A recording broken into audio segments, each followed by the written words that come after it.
بسم الله الرحمن الرحیم. به نام خداوند بخشاینده و مهربان. درس خود از قسمت مایکروسافت اکسل شروع میکنیم.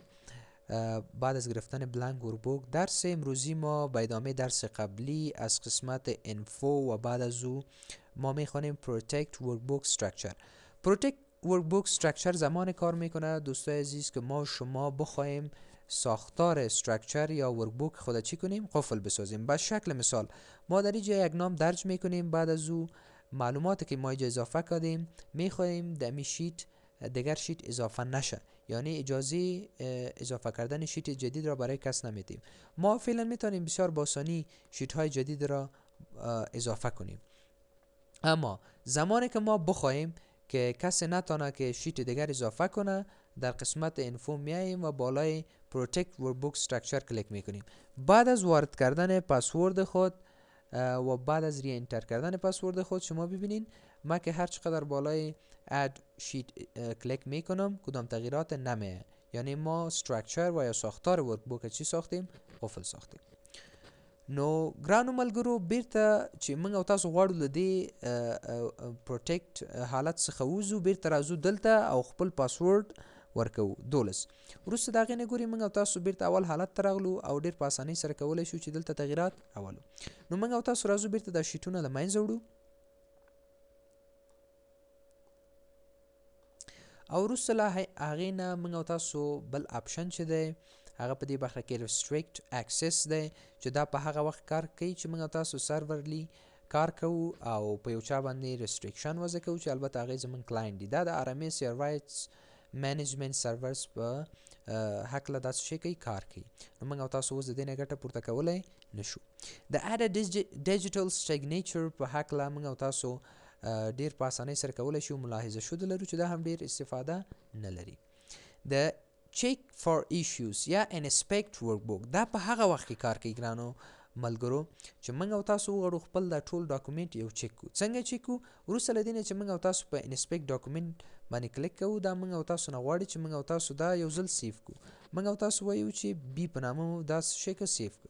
ګورئ دغه موضوعات ستاسو په دې انسپیکټ ډاکومنټ کې چک کیږي. ګورئ invisible content، hidden worksheets، hidden rows and columns، headers and footers، custom XML data او داسې نور.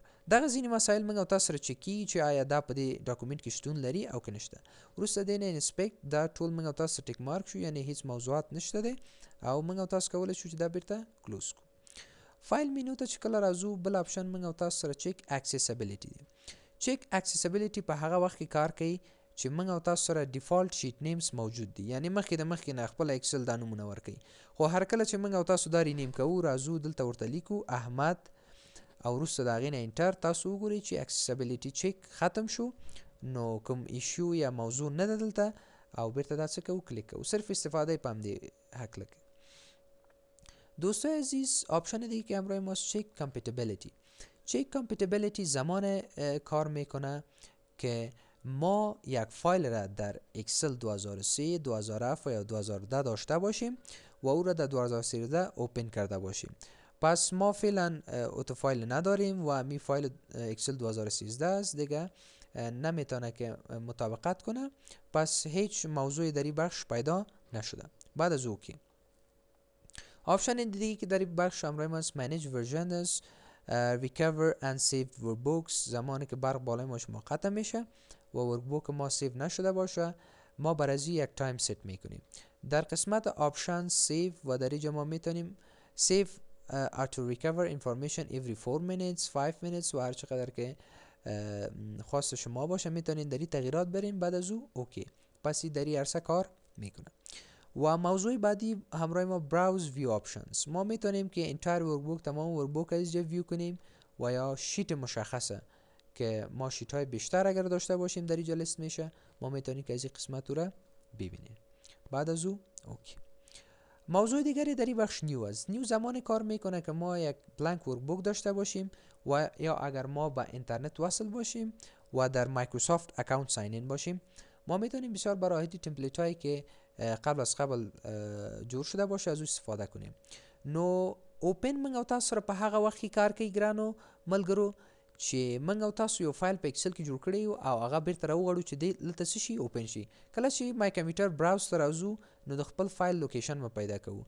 هر فایل چې تاسو خوښه وي انتخاب یې کوئ، بعد د اوپن نه هماغه فایل تاسو ته په ایکسل کې څه کیږي خلاصیږي. سیف په هغه وخت کې کار کوي چې د لومړي ځل لپاره موږ یو ورک بوک سیف کوو. فعلا سیف کار نه کوي. ولې؟ ځکه چې دا فایل یو ځل سیف شوی دی. ګورئ تاسو کار نه کوي.